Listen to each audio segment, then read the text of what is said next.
فلا مضل له ومن يضلله فلا هادي له أشهد أن لا إله إلا الله وأشهد أن محمدا عبده ورسوله اللهم صل على محمد وعلى آله وأصحابه أجمعين أما بعد. Bapak-bapak, adik-adik yang hadir di majelis yang penuh barokah ini, pertama-tama mari kita panjatkan puji syukur kepada Allah Subhanahu wa taala karena malam hari ini kita masih diberi kesempatan kesehatan sehingga kita bisa menghadiri majelis surga ini.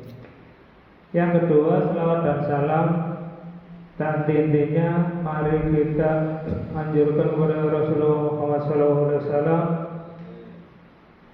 karena berkat jasa besar beliau kita bisa menikmati, merasakan indahnya beragama Islam. Dan ini adalah suatu berkah yang luar biasa. Bapak-bapak, adik-adik, pada malam hari ini judulnya cukup menarik. Miras bikin beringas, ya, luar biasa ya. Jadi kajian kita ini tidak melulu kajian akidah. Ya, ada muamalah, ada akidah, ada politik, luar biasa. Dan alhamdulillah ya, Ustadz satu berhalangan, ada yang menggantikan. Insya Allah di depan saya ini adalah calon-calon Ustadz nanti ya, pengganti yang sudah tua-tua. Oleh sebab itu diajarkan nanti kalau belajar yang sungguh-sungguh ya. Jadi kan kita ini yang generasi pertama sudah tua-tua ya, muncul yang muda-muda ya. Oleh sebab itu belajarnya sungguh-sungguh ya. Sudah kenal ya sama Ustaz kita ini ya. Beliau adalah Ustaz Mutasib ya. Ya, jadi malam hari ini judulnya sangat menarik. Nanti akan disampaikan panjang lebar oleh Ustaz ya. Biar pembahasannya panjang ya, nanti banyak pertanyaan. Oleh sebab itu waktu kami persilakan kepada beliau. Bismillahirrahmanirrahim. Assalamualaikum warahmatullahi wabarakatuh. Alhamdulillahirabbil alamin, nahmaduhu wa nasta'inuhu wa nastaghfiruh wa na'udzu billahi min shururi anfusina wa min sayyiati a'malina. May yahdihillahu fala mudilla lahu wa may yudlilhu fala hadiya lahu. Asyhadu an la ilaha illallah wahdahu la syarika lah wa asyhadu anna Muhammadan abduhu wa rasuluhu. Amma ba'du, bismillah sadri wa yassir li amri wa hlul 'uqdatam min lisani yafqahu qawli. Jamaah Birosa Syariah rahimahullah yang kepada Allah Subhanahu wa taala, ini kita membahas tentang miras. Apa yang dimaksud dengan miras? Minuman keras. Yang nanti di sini disebutkan dalil Al-Qur'an mengenai hal ini. Kemudian di dalam Islam itu sebenarnya di dalam penentuan hukum ada dua hukum utama. Satu tentang hukum perbuatan. Apa hukum perbuatan? Yang kedua tentang hukum benda. Kira-kira miras ini perbuatan atau benda? Ya. Nah, benda. Karena ini terkait dengan benda, kalau kita nanti halaqah, kalau kita nanti ngaji, kalau kita nanti mengikuti kajian Islam intensif begitu. Jadi selain forum yang mingguan seperti ini, itu ada kajian intensif mingguan berkelompok yang dinamakan halaqah atau kajian intensif. Itu nanti dipelajari di dalam hukum benda itu ada kaidah hukumnya.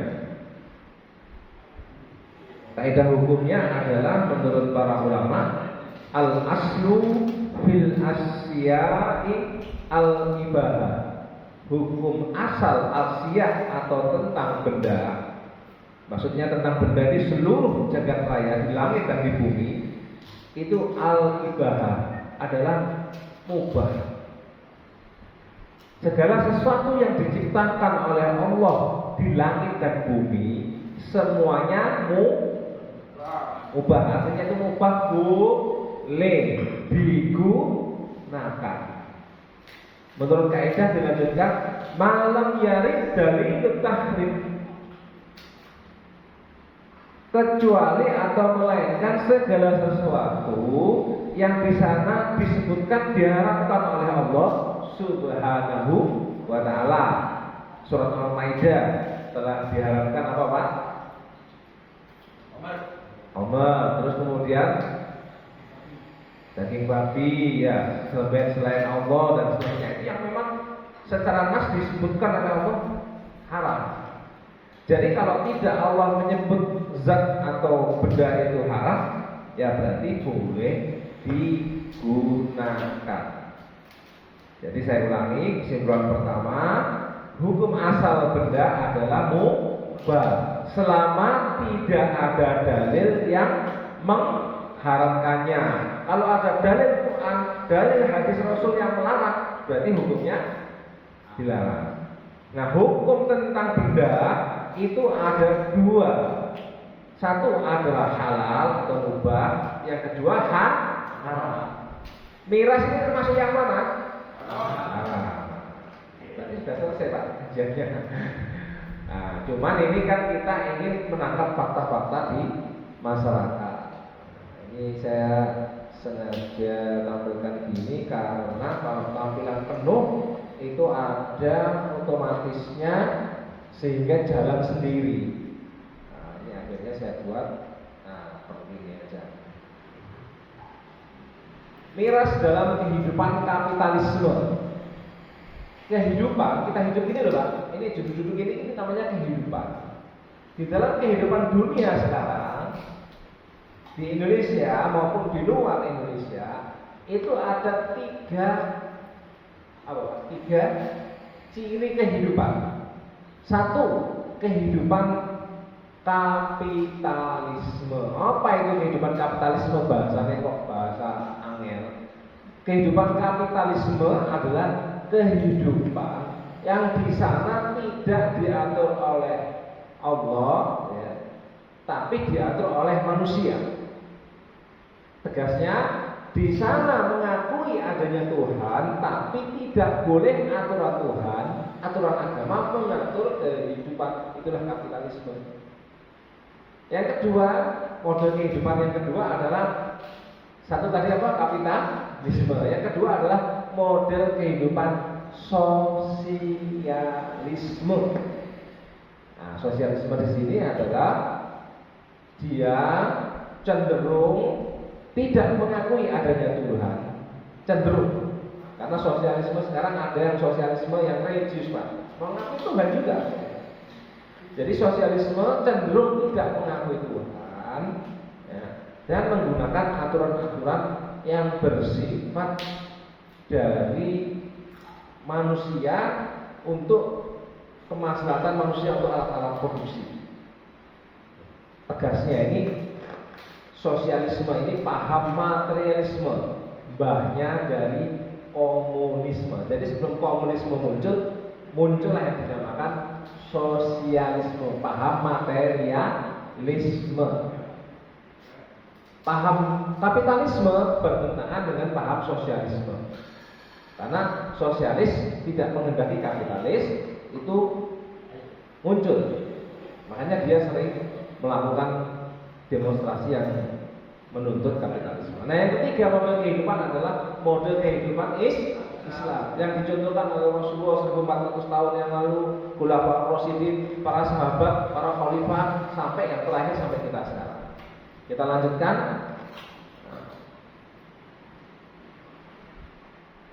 Ini agak sulit ya. Nah, ini miras kapitalisme. Di dalam kapitalisme, pandangan hidup dengan mengakui adanya pencipta, mengakui adanya Tuhan, maksudnya. Kemudian tidak mengakui pencipta sebagai pengatur kehidupan. Nah, maksudnya di sini adalah agama religi sebagaimana Nasrani, sebagaimana Buddha, sebagaimana Hindu. Dia ada punya Tuhan, tapi dia tidak memiliki aturan yang mengatur kehidupan. Dari Nasrani, Hindu, Buddha itu aturan keagamaan saja. Untuk aturan kehidupan sehari-hari itu mereka nggak punya aturan kehidupan. Diserahkan kepada kapitalisme, diserahkan kepada sosialisme. Contoh negara yang menerapkan sosialisme, satu, sebagaimana Rusia. Tahu Pak Rusia? Rusia di benua Amerika atau di benua Afrika? Rusia? Hah? Di mana? Asia. Oh, di Asia. Dekat Asia apa dekat Eropa? Rusia. Separuh. Ya. Jadi Rusia itu cenderung negara yang menerapkan sosialisme. Contoh lagi, ada Korea Utara, ada Korea Selatan. Yang menerapkan sosialisme Korea Utara atau Korea Selatan? Korea Utara. Kalau Korea Selatan kapitalis atau sosialis? Kapitalis. Kalau yang menerapkan Islam siapa Pak? Di mana Pak sekarang? Kalau yang menerapkan aturan Islam secara utuh di dunia ini belum ada. Masih negara-negara Muslim. Maksudnya negara-negara yang penduduknya beragama Islam. Tapi kalau tentang kehidupan Islamnya belum ada. Loh, itu kan ada Arab Saudi, ada Malaysia atau Indonesia, bentuknya masih Arab Saudi itu apa? Kerajaan. Di Malaysia masih berbentuk kerajaan atau Malaysia dalam bentuk itu negara persemakmuran. Jadi menurut kapitalisme, menurut yang bukan aturan Islam, selama minuman keras itu mempunyai manfaat, maka dibolehkan. Alasannya apa? Satu, punya pajak, jadi memiliki pendapatan. Dua, menggerakkan pariwisata. Contohnya sana tuh di Pulau Bali, karena daerah pariwisata banyak boleh datang ke sana, ya. Mereka ingin menghangatkan tubuh, meminum minuman keras. Minuman keras karena pemerintah atau sistem kapitalisme ingin mendapatkan pemasukan, diberikan pajak atau cukai yang tinggi. Terus alasannya yang berikutnya membuka lapangan pekerjaan, buka pabrik, buka lapangan pekerjaan. Karena bermanfaat, karena miras bermanfaat, menaikkan pariwisata, menaikkan ekonomi, membuka lapangan kerja. Menurut kapitalisme, maka hukumnya miras boleh karena mendatangkan manfaat. Benar apa benar? Bukan. Maksudnya mendatangkan manfaat itu boleh kita lakukan atau tidak? Tidak boleh karena bertentangan dengan akidah dan syariat. Lanjut. Nah ini perang negara yang membolehkan peraturan Menteri Perdagangan, pengendalian, pengawasan, pengadaan, peredaran, penjualan minum. Adanya PP, peraturan pemerintah mengatur peredaran miras. Pasal 14 ayat 1, penjualan minum beralkohol untuk diminum langsung di tempat hanya dapat dijual di hotel, restoran, dan bar. Pertanyaan saya, kembali ke hukum asal. Hukumnya miras itu halal atau haram? Haram. Sama sistem kapitalisme tidak diharapkan mutlak, Pak. Boleh, tapi dilokalisir di hotel saja, tempat pariwisata, di bar, di restoran. Boleh. Di luar itu tidak boleh. Menurut peraturan kapitalisme ini. Ya. Karena mendatangkan pemasukan. Pasal 14 ayat 2 dalam sistem kapitalisme bahwa penjualan minuman alkohol dapat dijual pada toko bebas bea dan tempat tertentu ditetapkan oleh bupati, wali kota, gubernur untuk provinsi khusus ibu kota. Jadi kalau jenengan pengusaha tahu ibaratnya terus ingin mengadakan miras, maka perusahaan atau tokonya yang berbadan hukum UD atau CV atau PT, jenengan minta surat ke dinas perindustrian ya, untuk boleh menjual miras itu. Jadi kalau punya izin peredaran dari instansi terkait, jenengan boleh berjual. Loh, yang di TV yang ada rahasia miras kenapa? Karena tidak berizin, artinya tidak menyetorkan kepada kas negara, artinya itu ilegal atau tidak diizinkan oleh pemerintah. Nih, pasal 15 menjelaskan minuman beralkohol boleh kepada konsumen yang telah berusia 21 tahun. Umur berapa, Mas? Berapa? 16. Awet muda dia. Kayak umur 20 pada masih ini. Umur 16. Jadi kalau umur 16 belum boleh. Umur 21, Pak. Berarti lulus SMA harus kerja. Boleh menurut undang-undang ini. Ya. Kemudian menunjukkan KTP kepada petugas bahwa saya sudah umur 21 tahun, saya boleh itu minuman keras itu. Terus berikutnya pasal 16, pengecer wajib menempatkan minuman alkohol tempat khusus tersendiri ya, sama ya kayak tadi di hotel, restoran dan di bar. Jadi tidak mutlak dilarang. Ya. Kita lanjutkan nih. Bagaimana minuman keras dalam pandangan Islam? Kelihatan ya di belakang, kelihatan? Kelihatan ya? Kelihatan kalau nggak jelas. Oh ya, soalnya saya besarkan itu Melayu Dewi, Pak. Jadi filenya itu dibikin otomatis ternyata.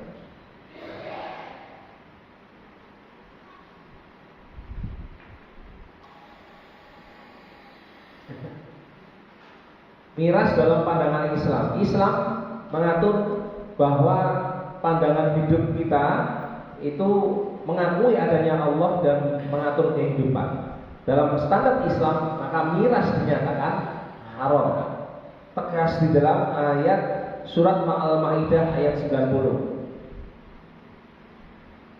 A'udzu billahi minasyaitonir rajim. Bismillahirrahmanirrahim. Ya ayyuhalladzina amanu innamal khamru wal maisiru wal ansabu wal azlamu rijsun min amalis syaitan fastanibuhu la'allakum tuflihun. Wahai orang-orang yang beriman, sesungguhnya al-khamru, minuman keras, wal maisiru, berjudi, wal ansabu, berkurban untuk pahala sesajen, wal azlamu, dan mengundi nasib dengan anak panah, rijsun, itu adalah perbuatan yang keji yang itu dilakukan oleh syaitan. Fastanibuhu, maka jauhilah. Jadi perintahnya untuk menjauhi. La'allakum tuflihun, agar kamu senantiasa mendapatkan keselamatan, keberuntungan dan keberkahan. Bagaimana peran Islam dalam al-khamru ini? Nabi Muhammad SAW, Melayu diri Pak, Rasulullah SAW mencambuk peminum khamr banyak 40 kali. Karena ini sistem kapitalis atau sosialis Pak sekarang Pak? Kapitalis. Tidak ada qadhi Pak, tidak ada hakim. Yang berhak melaksanakan ini adalah hakim. Hakimnya diangkat oleh khalifah, bukan oleh presiden, tidak boleh. Oleh khalifah secara syar'i. Kemudian yang dilakukan oleh khalifah Abu Bakar juga mencambuk 40 kali. Jadi Pak, ini kalau tak bikin gitu tuh Melayu-Melayu dulu. Sedangkan Khalifah Utsman 80 kali cambuk. Semuanya adalah sunnah, ya. Namun Khalifah Utsman melakukannya 80 kali. Ini yang disebut dengan takzir. Nah, ada jinayat, mukhalafat, ada takzir, Pak. Takzir adalah hukuman yang ditentukan oleh khalifah atau oleh hakim. Itu namanya takzir. Maksudnya, apakah hukumannya itu adalah hukuman badan dari apa? Mencambuk, atau hukuman sanksi denda berupa uang atau berupa dinar, atau hukuman badan mengurung atau memenjara. Itu terserah hakim atau terserah khalifah atau terserah qadhi. Ngerti qadhi? Qadhi itu hakim. Hakim itu adalah yang melaksanakan hukum, atau seorang khalifah. Khalifah itu adalah pemimpin di dalam Islam. Ini bisa dilakukan enggak? Sudah dilakukan belum ini? Belum. Kalau belum, maka hukumnya seluruh umat Islam ini berdosa, kecuali yang sudah mengusahakan untuk mengangkat seorang khalifah. Ya. Takzir hukumannya ditentukan khalifah, qadhi, hakim sesuai ketentuan hukum Allah. Jadi dia beristihad. Jadi yang menentukan nanti seperti apa, hukumannya seperti apa, ini khalifah dan qadhi. Peran negara, sesungguhnya imam adalah perisai. Dalilnya secara bahasa, innamal imamu junnatun. Sesungguhnya pemimpin seorang khalifah itu adalah junnatun, perisai. Ya. Wa yuqatalu min waraihi, dan kemudian dia berperang di belakang seorang khalifah. Wa yutaqqa bihi, dan kemudian dia menjadi tameng. Ini Pak. Kemudian maka dia akan mendapatkan pahala jika memerintahkan dengan yang lain, maka dia juga akan mendapatkan dosa azab namanya. Diriwayatkan Bukhari dan Muslim. Peran negara menjamin terpenuhnya masyarakat, kebutuhan masyarakat secara halal dan thayyib. Allah Subhanahu wa taala berfirman, wahai manusia, makanlah dari apa yang halal dan baik, dan janganlah kalian mengikuti langkah-langkah setan. Sesungguhnya setan itu musuh yang sangat nyata bagimu. Kemudian yang keempat, memastikan pendapatan pengeluaran sesuai dengan syariat.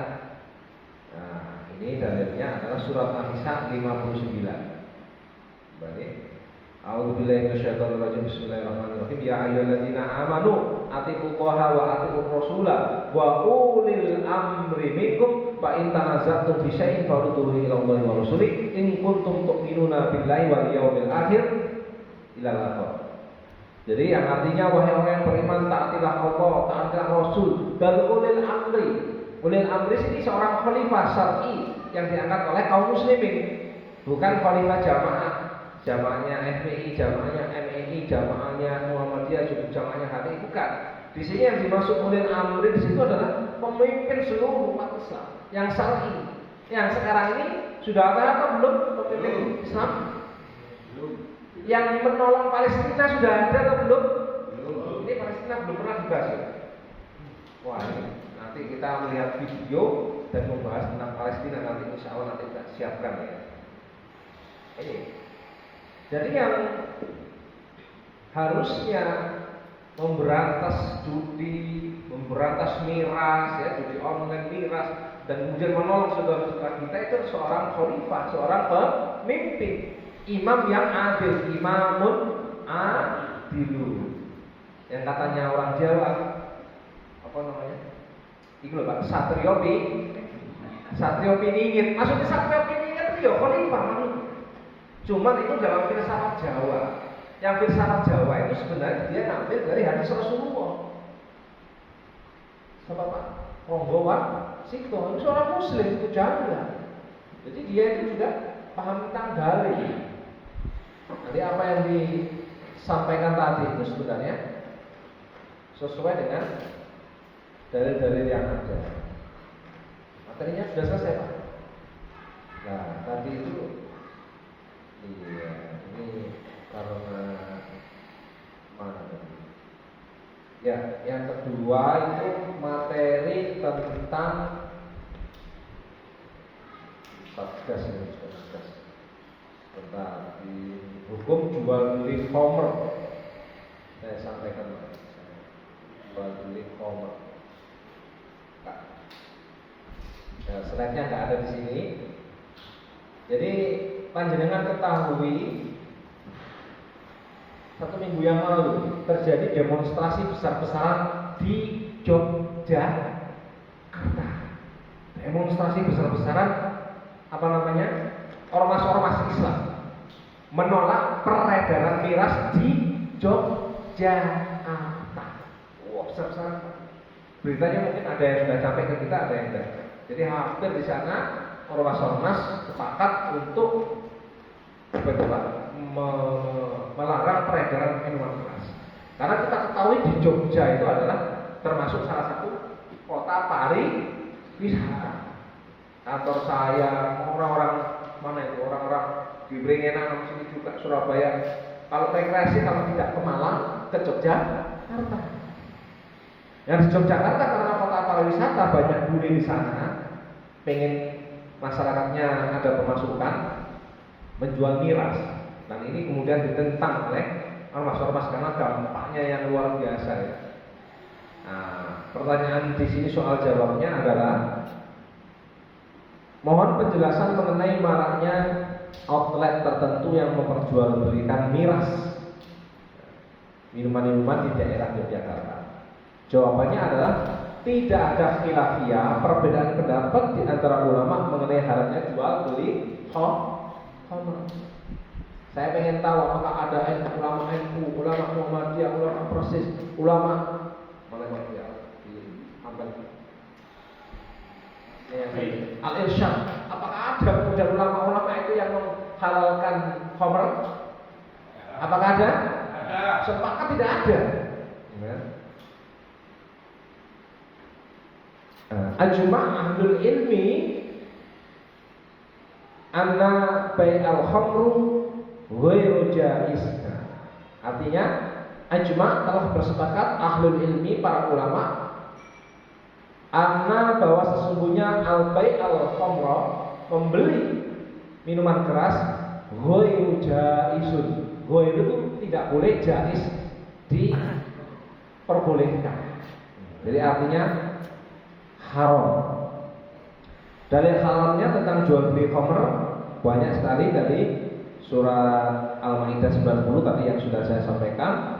Kemudian jual beli ini juga telah diharamkan oleh hadis Nabi Muhammad SAW.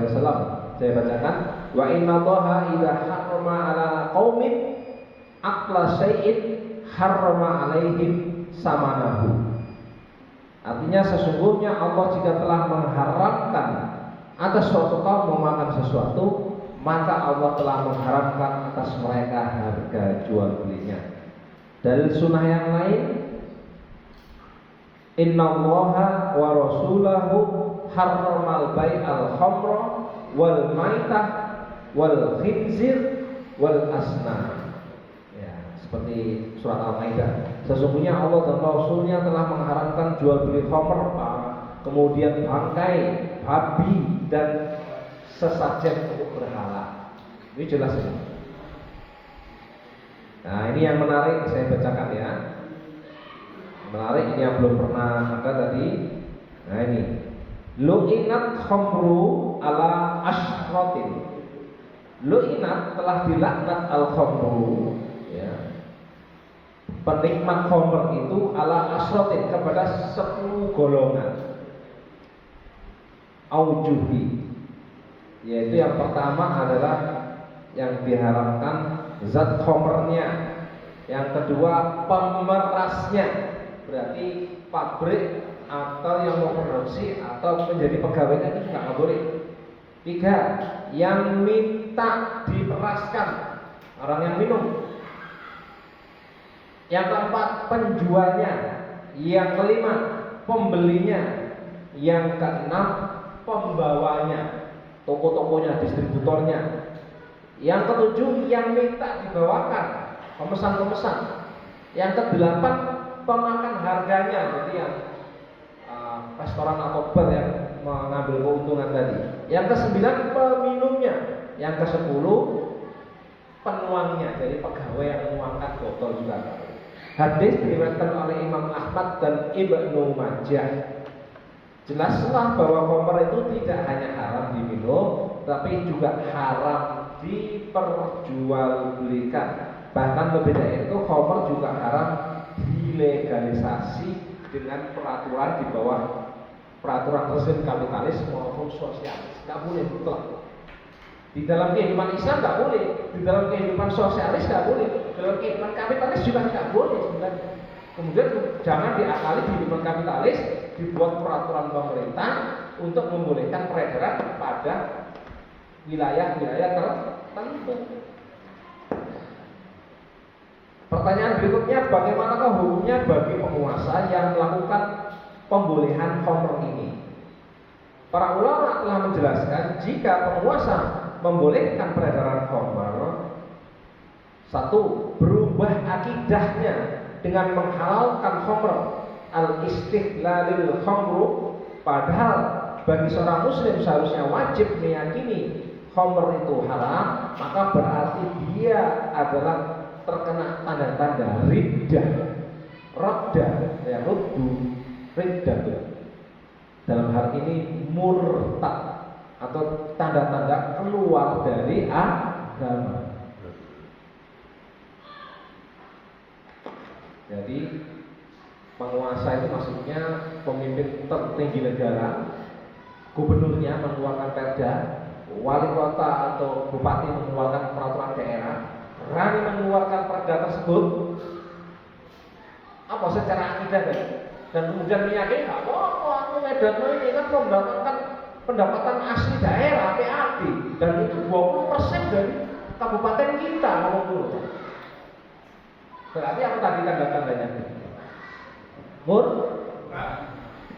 Karena menghalalkan apa yang sudah diharamkan oleh Allah, nasnya secara qat'i, secara tegas, secara jelas. Nah, bisa untuk penguasanya itu terkena tanda-tanda riddah atau tanda-tanda murtad. Kemudian para ulama mengomentari di sini, salah satunya adalah Imam An-Nawawi. Barang siapa yang mengingkari suatu hukum yang telah disepakati tanpa ada kekhilafiyah, tanpa adanya perbedaan pendapat, yang ada nasnya dari Al-Quran dan hadis secara qat'i, secara jelas, secara pasti, dan ajaran-ajaran Islam yang sudah jelas dan sama-sama diketahui maklum ya, oleh para ulama dan orang awam, seperti wajibnya sholat, wajibnya zakat, wajibnya haji, atau haramnya khamr, zina dan maupun yang lain, maka dia telah kafir. Imam Nawawi menghukumi jelas-jelas dia mengingkari hukumnya. Kemudian keterangan yang lain menurut Syekh Ibnu Utsaimin, nah ini dari kalangan Salafi ini. Barang siapa yang memberikan izin terhadap peredaran khamr, berarti dia telah menghalalkan khamr, dan kemudian dia meyakini khamr itu haram, pasti dia tidak akan mengeluarkan izin. Jadi barang siapa yang menghalalkan khamr, maka dia telah kafir. Syekh Ibnu Utsaimin. Ya, ini ada YouTube-nya. Kesimpulannya bahwa khamr itu tidak hanya haram diminum, melainkan juga haram diperjualbelikan. Selain itu, khamr juga jika dibolehkan dengan peraturan dari pemerintah, maka peraturan pejabat pemerintahnya juga terkena hukum riddah atau terkena hukum murtad. Wallahu a'lam bishawab. Ihdinas shiratal mustaqim. Kami serahkan kepada host untuk memandu sesi tanya jawab.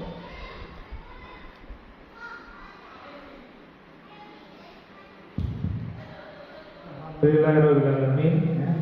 Jadi materi yang berhubungan dengan khamr saya sampaikan.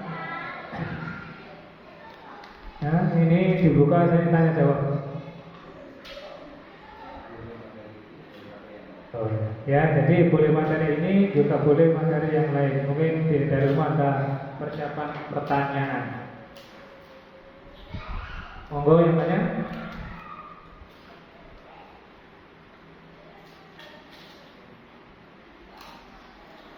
Assalamualaikum warahmatullahi wabarakatuh.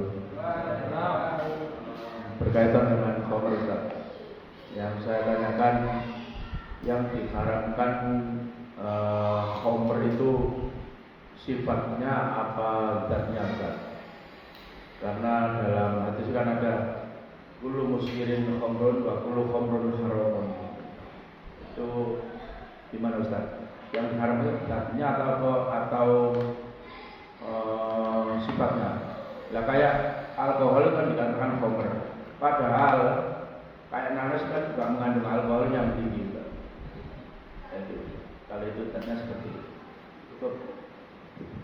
Monggo yang lain.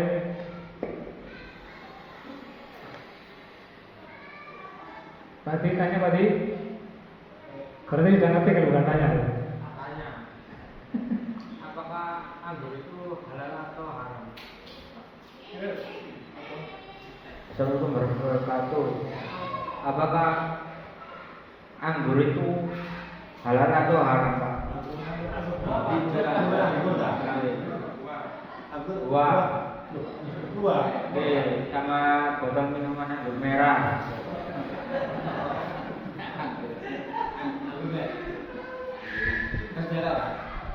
Monggo yang lain.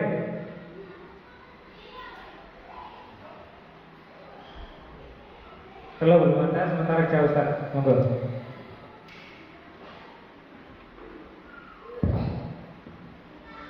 Gimana tadi kaidahnya, Pak? Inama khamrun. Iya, kullu muskirin khamrun wa kullu khamrun haramun. Ya. Ya, ya. Ya, baik. Jadi yang di sini yang kemudian diharapkan Allah Subhanahu wa taala itu adalah li ainiha. Karena zatnya. Yang semula zatnya itu mubah. Karena proses kimiawi tertentu bisa menjadi haram. Karena sudah berubah zat dan bentuknya. Nah, tadi ya dari nanas, dari anggur yang semula kan boleh. Mangan nanas sama anggur loh Pak. Itu kan pokoknya di langit dan bumi ini kalau kamu nasnya kok imaknya itu boleh. Sing diharamkan yang memang al-khamru wal maisir itu yang sudah nas ditegaskan. Nah, kemudian jika sebuah benda mengalami proses kimiawi tertentu, apa namanya Pak? Proses kimiawinya namanya apa? Fermentasi. Dan kemudian akhirnya dia berubah menjadi zat yang baru, etanol, alkohol dan seterusnya. Maka ya kalau sudah berubah zat tidak boleh. Jadi kan termasuk minuman anggur, wine ya, red wine. Ya. Ada sekarang juga anggur putih juga ada ya, saya nggak ngerti prosesnya. Tapi kalau yang anggur merah itu berarti sudah berubah bentuk, maka itu ya tidak boleh. Jadi kalau menganut ada beberapa pendapat yang membolehkan apa namanya alkohol, ya. Ini bahas alkohol terus bahas alkohol. Maka dengan catatan di situ ketika alkoholnya itu digunakan sebagai pengobatan secara medis yang memperbolehkan ketika dioperasi ya ada hajat keperluan tertentu dan seterusnya. Tuh dengan catatan ada alasan medis ketika zatnya itu digunakan maka itu boleh. Kemudian ada sebenarnya kalau secara maslahat saja, secara akal saja ya, nggak pakai dalil Quran Sunnah, itu alkohol itu atau yang alkohol itu minuman keras maksudnya di sini, itu ketika dikonsumsi itu sebagai sumber energi apa namanya bahasa ilmiahnya itu, dan sebagai pelarut yang baik. Sumber energi itu apa Pak? Bahasa kesehatan ini? Hah? Ya, sebagai sumber energi sama sebagai pelarut alkohol itu menurut dalil akal saja itu bagus, Pak. Termasuk bisa menghancurkan zat-zat yang ada dalam tubuh kita ini dengan alkohol. Untuk menggelontor begitu. Kalau pakai dalil akal, kalau pakai dalil Quran Sunnah, berarti kayak bermanfaat bagi tubuh lah, berarti boleh. Ini pakai dalil akal toh. Iya. Wah, enak itu soal apa? Tambah, karena dia tambah apa namanya? Tambah kuat begini. Ada yang meminum alkohol itu tambah kuat, sumber energi, dan dipakai di dalam berbagai manfaat dalam pelarut, ya, secara kimia tubuh. Nah, kalau pakai dalil akal semua, artinya dalil yang semula haram artinya dijadikan ya, haram boleh akhirnya menjadi halal semua. Ya, jadi memang ada yang kemudian gak apa-apa alkohol itu kalau sedikit pokoknya kan gak mabuk 0, ya kan kayak supaya tubuh kita ini kayak enak, enteng kan gitu. Dalil akal mana? Jadi kalau secara pertimbangan kemaslahatan, ya akhirnya ada yang khamr yang halal, ada yang haram kan begitu. Kalau memabukkan, membuat onar, kami delosor, nubru apa jenenge? Nubru pinggir jalan itu Pak. Baru nubru ganggu masyarakat ya. Oleh, tapi nek mendem tiganya ngene omahe nyanget sampai oleh. Akhirnya berubah. Ya, jadi itu dalilnya jadi sesuatu yang jadi kalau mobil koper gak mabuk gak apa-apa ngono akhirnya. Ya tadi ya pakai dalil-dalil akliyah. Nah, kita tidak menggunakan dalil akliyah tapi dalil syar'iyah karena berasal dari Quran dan Sunnah. Jadi setiap yang memabukkan tadi itu karena zatnya, jadi baik sedikit atau banyak ya karena diharamkan oleh Allah Subhanahu Wa Taala maka itu tidak diperbolehkan. Silakan ada yang lain. Tadi Ustaz, anggur. Buah anggur sama apa? Jus anggur merah.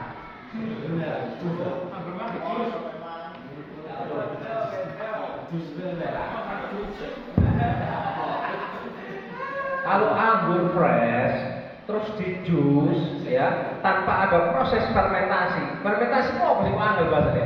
Pengendapan apa tuh?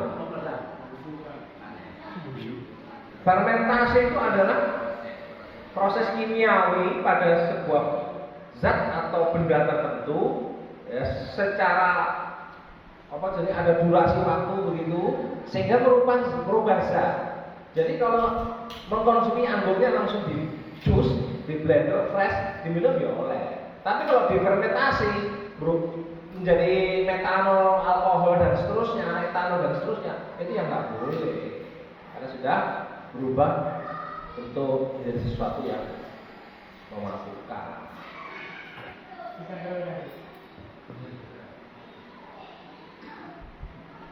Ya, monggo lagi yang tanya. Waktunya masih panjang.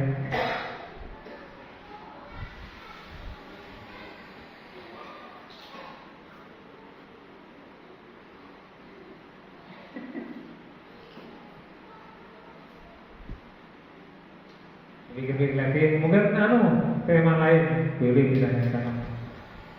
Karena saya yakin ya, kehidupan kita itu banyak pertanyaan sebenarnya.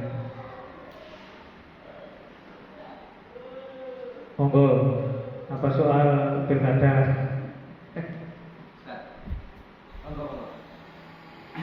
Bagaimana cara kita mensikapi sama minuman keras ya?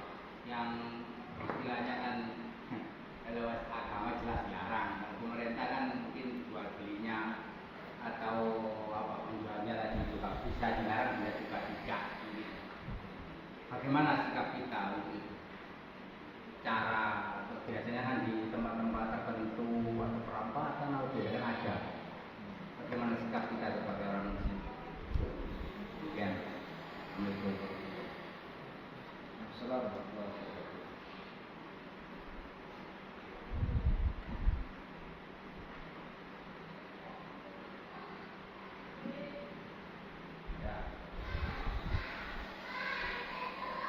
untuk Oke, jadi yang ditamakan oleh beliau ini ketika ada peredaran miras terus difasilitasi oleh pemerintah, bagaimana sikap kita sebagai seorang muslim?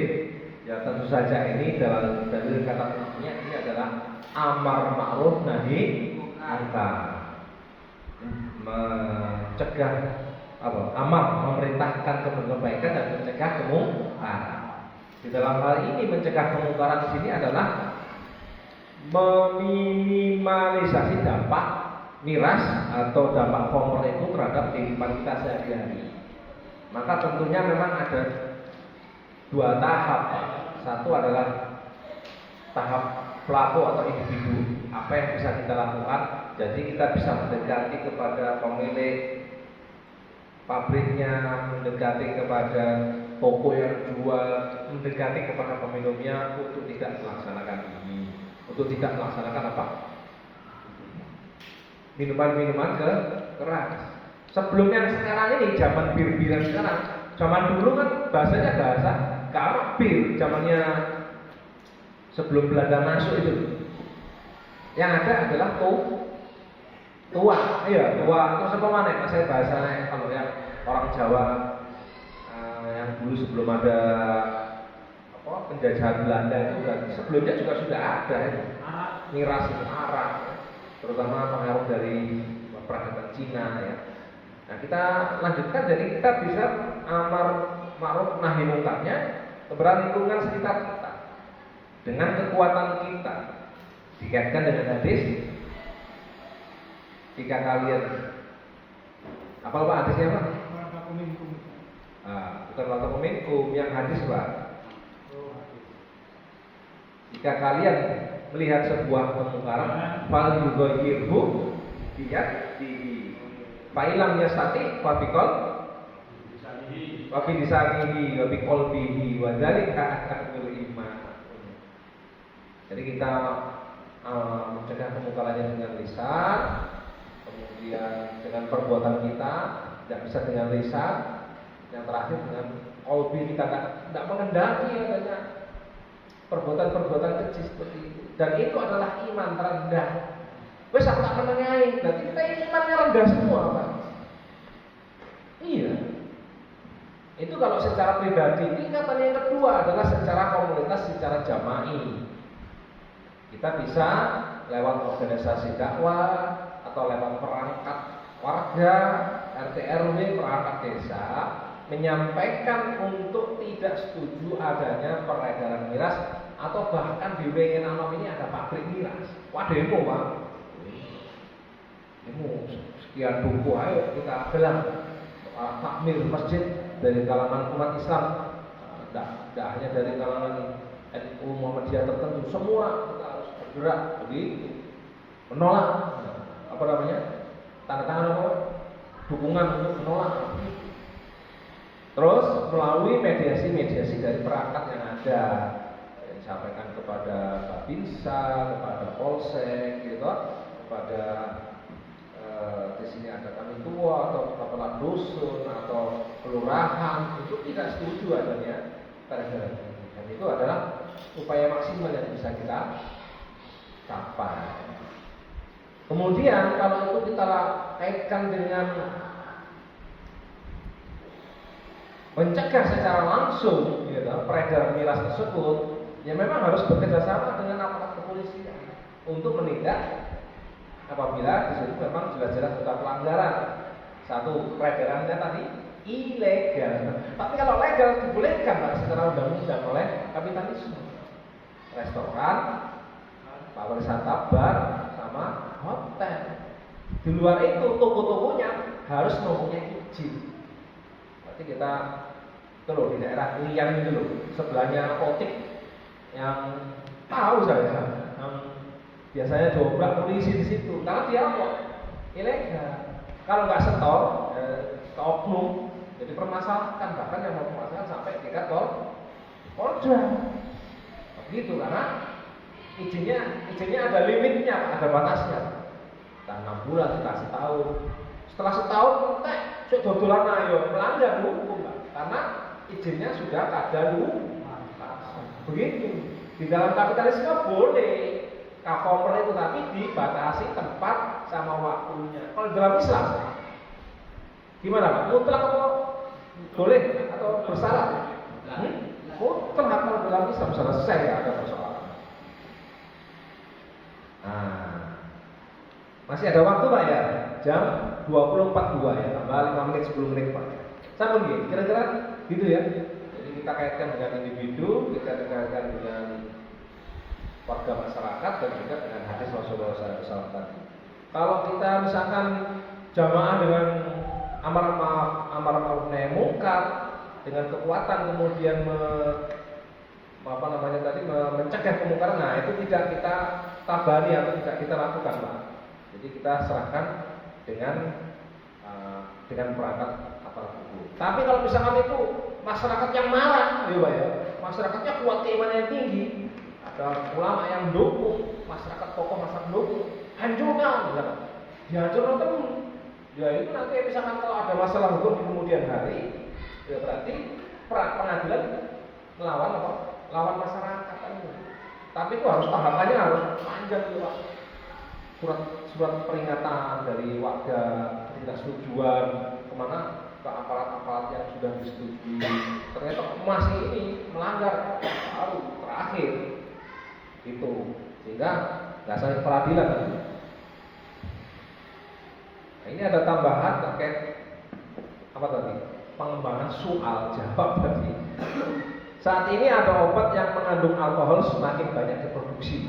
Ini kan tadi judulnya kita miras Pak ya. Terus miras sampingkan, terus ada pertanyaan yang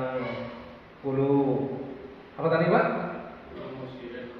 Muskirin khamrun ya, sesuatu yang memabukkan itu khamr dan seterusnya. Nah ini sekarang banyak obat mengandung alkohol semakin banyak diproduksi, dan alkohol itu sendiri haram walaupun sedikit. Bagaimana hukum mengkonsumsi obat? Apakah ini diperbolehkan? Nah, soal jawaban. Ada perbedaan pendapat khilafiyah di kalangan ulama mengenai hukum berobat at-tadawi atau mudawah atau adawah, berobat pengobatan medis Pak, yang tadi sempat saya singgung ketika apa tadi yang medis tadi yang alkohol untuk operasi tadi Pak. Ini langsung soal jawabnya. Termasuk dalam hal ini berobat dengan obat yang mengandung alkohol, etanol, sebab alkohol adalah haram dan najis. Ada yang mengharamkan seperti Imam Ibnu Qayyim al-Jauzi, ada yang membolehkan seperti ulama Hanafiyah, ada yang membolehkan dalam keadaan darurat seperti ulama seperti Yusuf al-Qaradawi dari kalangan kaum muslimin. Ada pula yang memakruhkan seperti Syekh Taqiyuddin Anabani dari Hizbut Tahrir ini. Pendapat yang lebih kuat menurut kami adalah yang memakruhkannya. Langsung kesimpulan Pak.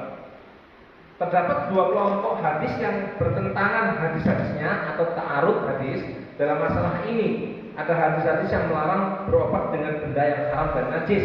Misalnya hadis Rasulullah SAW, saya sebutkan langsung, tidak menukilkan bahasa Arabnya. Sesungguhnya Allah tidak menjadikan obat bagimu pada apa-apa yang diharamkan atasmu.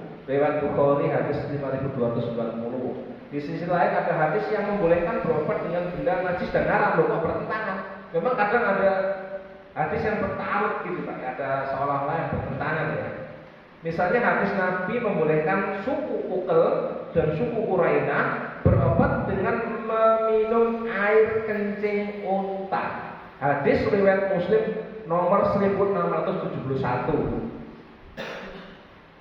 Lihat catatan Imam Al-Wahidi Asbabun Nuzul Al-Komisi, catatan pinggir dalam tafsir bait kalimat Al-Quran Syekh Hasinuddin Al-Makhlu. Hadis ini membolehkan berobat dengan najis sebab air kencing unta itu najis. Membolehkan berobat dengan najis sebab air kencing unta itu najis. Ada hadis yang dari suku Uqal dan Qurainah tadi ya. Nabi membolehkan suku Uqal dan Qurainah. Dalam hadis lain dari riwayat Anas, Rasulullah memberi keringanan rukhsah kepada Zubair bin Awam dan Abdurrahman bin Auf memakai kain sutra karena menderita penyakit gatal. Jadi hukumnya laki-laki kan haram memakai sutra dan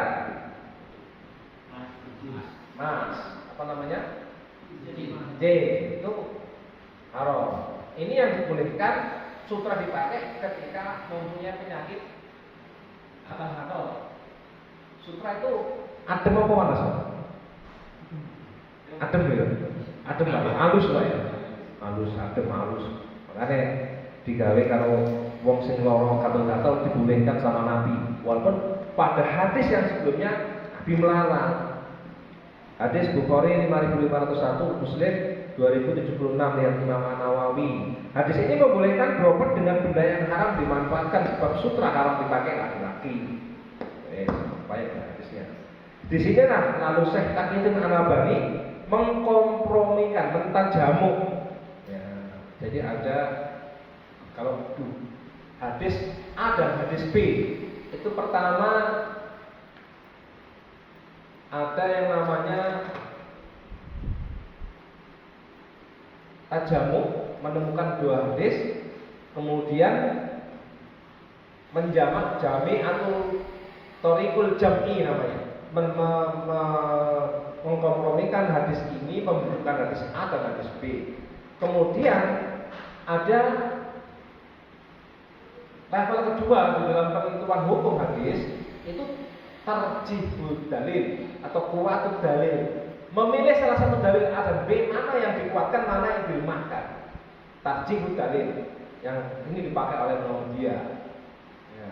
Jadi yang pertama thoriqatul jam'i, mengkompromikan atau mendudukkan hadis A dan hadis B, kemudian mentarjih.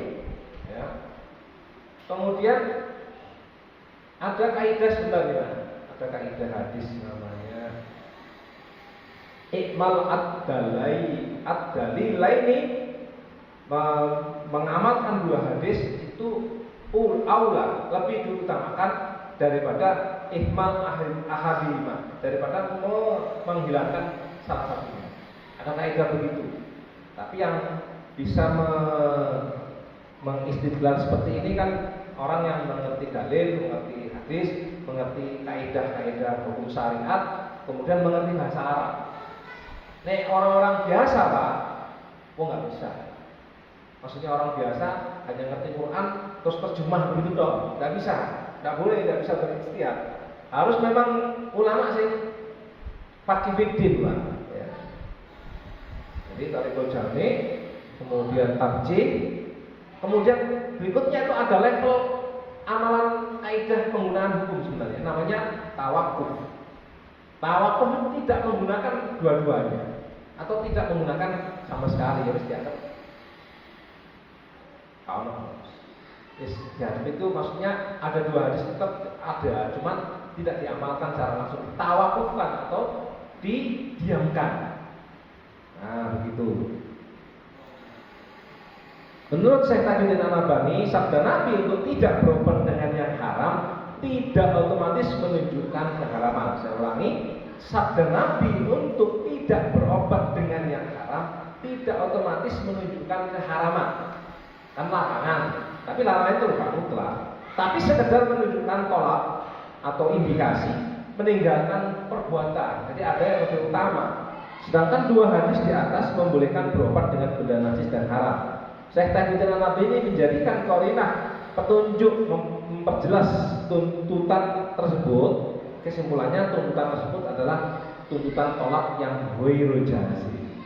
Jadi itu tinggalkan, ojo gawe sing haram, tapi tidak bersifat mutlak. Akhirnya boleh, tapi dengan beberapa kriteria yang kemudian diperbolehkan. Ini dinyatakan oleh ini ya, sebentar itu diburin.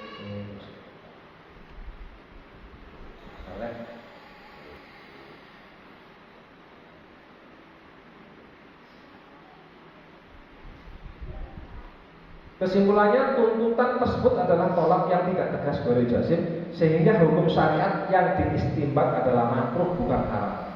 Ini dijelaskan di dalam kitab As-Saksiyah Al-Islamiyah juz ketiga halaman 110. Boleh dimiliki kitabnya, berbahasa Arab, berbahasa Indonesia juga ada. Cuman jarang kita kaji kitab Saksiyah Islamiyah. Begitu yang saya sampaikan untuk kesempatan kali ini. Jam 20.51. Nah, ini kelebihan 15 menit di sini. Nah, ini saya kira cukup, mungkin kalau ada pertanyaan lain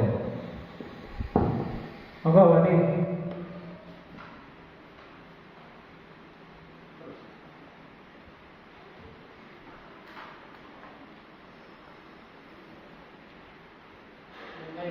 Assalamualaikum Ustaz, mengenai berobat Ustaz.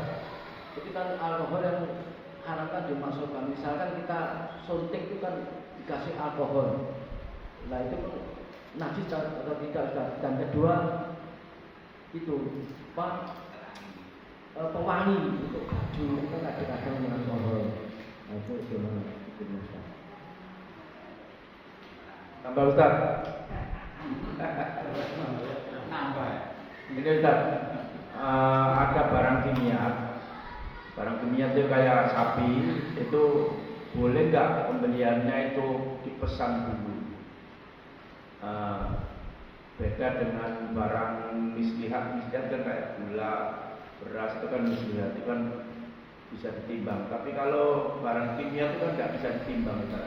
Boleh nggak kayak sapi kurban kita pesan dulu itu, boleh nggak hukumnya seperti itu? Monggo Ustaz.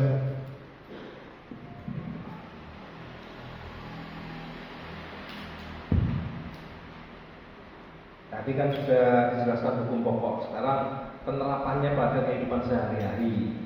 Satu, bagaimana dengan suntik kita? Ngapunten ya Bapak Ibu sekalian, Bapak-bapak Ikhwan Rahimakumullah. Ya. Perlu saya sampaikan di sini. Ini kan berarti kita masuk pembahasan kesehatan dalam pandangan Islam ya, betul ya? Sekarang saya tanya, ini negara Islam apa negara kapitalis atau sosialis? Di seluruh dunia ini negara kapitalis. Yang Islam, yang benar-benar Islam itu belum ada dan sedang diperjuangkan, seperti di Palestina, Syria, ya, dan di beberapa negeri yang lain itu masih belum muncul kekhalifahan Islam. Karena dunia peradabannya ini dikuasai oleh kapitalis, saya unik. Ini kan tahu di apotek yang kimia yang paling hebat di Indonesia ada Kimia Farma. Terus apa lagi Pak? Pabrik-pabriknya itu. Terus apa lagi? Orang obat-obatan. Jadi perlu diketahui, obat-obatan kita itu hampir semuanya Pak, itu diproduksi dengan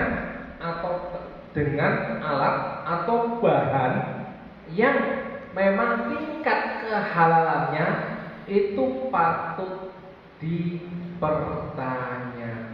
Jadi kabeh Pak, kabeh. Jadi mulai obat-obatan pil, obat-obatan yang kapsul, obat-obatan yang cair Pak Adi, yang tanyakan, semuanya itu sangat nganggep subhat kabeh Pak. Apa subhat itu? Semua kabeh, karena yang mengendalikan obat-obatan semua ini ya sistem kapitalisme barat yang menekan juga ke dunia medis kita, ke dunia farmasi kita. Jadi kayak kapsul, cangkangnya kapsul. Anda tahu kan ya, kapsul itu ya. Keras apa rodok lumer itu. Nah, itu sudah tahun 90-an sudah dikaji oleh para aktivis, itu sudah ada apa namanya Pak? Ya, ada zat-zat dari yang tidak halal di situ yang digunakan. Bisa dibayangkan. Jadi termasuk yang ditanyakan Pak Haji tadi dari sisi kehalalan suntikan medis, itu juga tingkat kehalalannya sudah pasti di situ ada campuran-campuran etanol atau pelarut-pelarut yang kemudian di sana terindikasikan bisa yang mengandung etanol atau alkohol atau sejenisnya. Sehingga apa? Sehingga memang subhat. Jadi perlu saya tekankan, memang di dunia medis kita sekarang ini hampir semuanya sudah terkategori subhat atau tingkat kehalalannya dipertanyakan. Makanya ada kontra terhadap pengobatan modern sekarang itu namanya tibun nabawi, pengobatan ala nabi. Pertama yang mendeteksi lewat di situ secara tradisional ilmu-ilmu yang sudah lampau dikumpulkan kemudian dibakukan menjadi standar tertentu. Tentunya kayak misalkan ilmu tusuk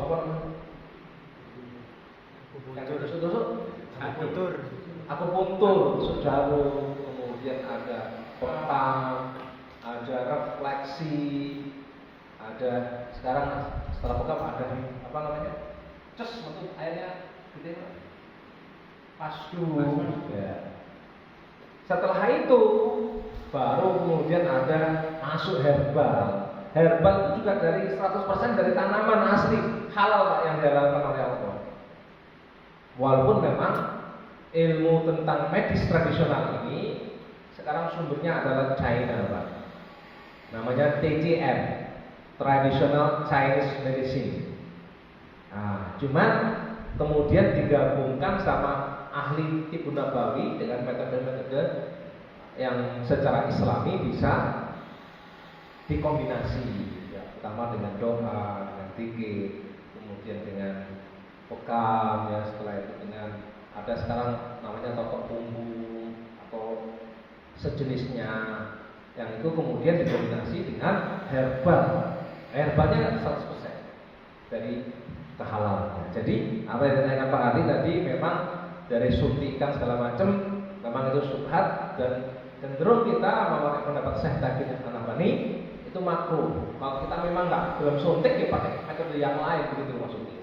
Kalau wis terpaksa aku wis senang disuntik dokter Agus, dokter Budi pakai suntikan yang biasanya dan itu saya merasa nyaman kuat setelah disuntik 1 hari sudah langsung berdiri lagi dan tegak lagi ya monggo. Silakan itu kemudian ditabah. Kemudian pertanyaan kedua tentang berarti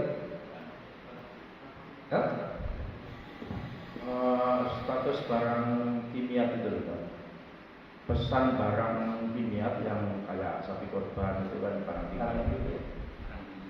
Barang kimia sapi korban itu boleh nggak itu dipesan dulu Pak? Kimia. Ya. Kimia. Barang yang barang yang tidak bisa ditimbang. Tapi yang barang diselikat kan barang yang bisa ditimbang. Gitu loh. Boleh nggak itu pembeliannya itu dipesan dulu gitu loh. Nggak langsung akadnya itu.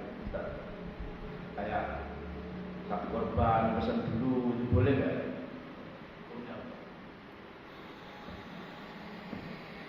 Memang kalau hukum muamalah itu kan dalam satu majelis ketemu begini, kemudian langsung kontak, ya kan?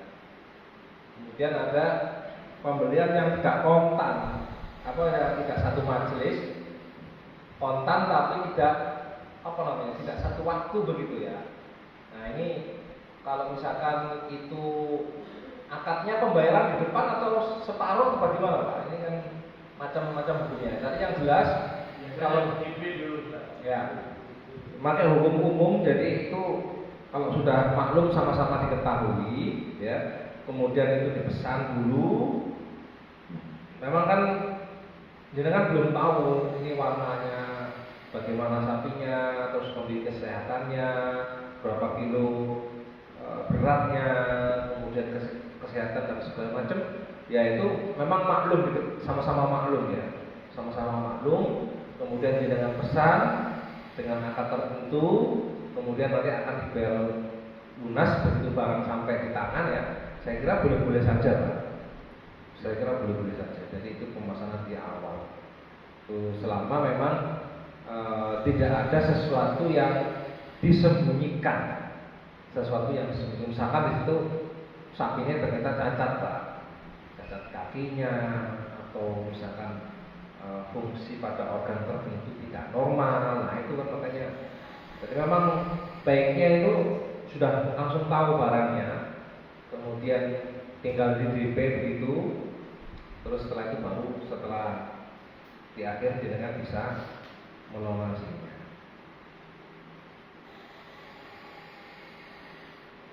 Karena itu kan tidak kontan, tidak langsung. Dalam waktu perjalanan beberapa minggu kan bisa sapinya bisa jadi kurus, gitu kan, bisa jadi gemuk di Gelombong di Bali. Dikasih air apa? Banyak sehingga kelihatan gemuk Gelombong. Nah itu kan berarti ada sesuatu yang disembunyikan, yang penipuan, ya kemudian tidak sesuai dengan faktanya dan seterusnya.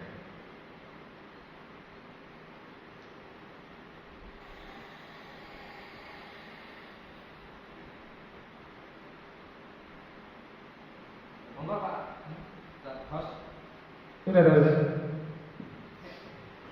Saya ada tanya lagi.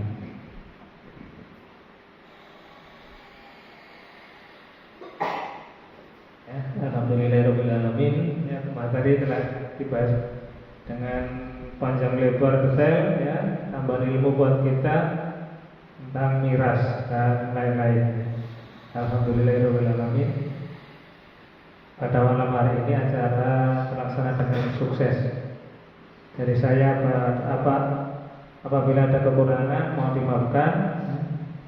Dan saya akhiri bila tahu berjaya. Assalamualaikum warahmatullahi wabarakatuh.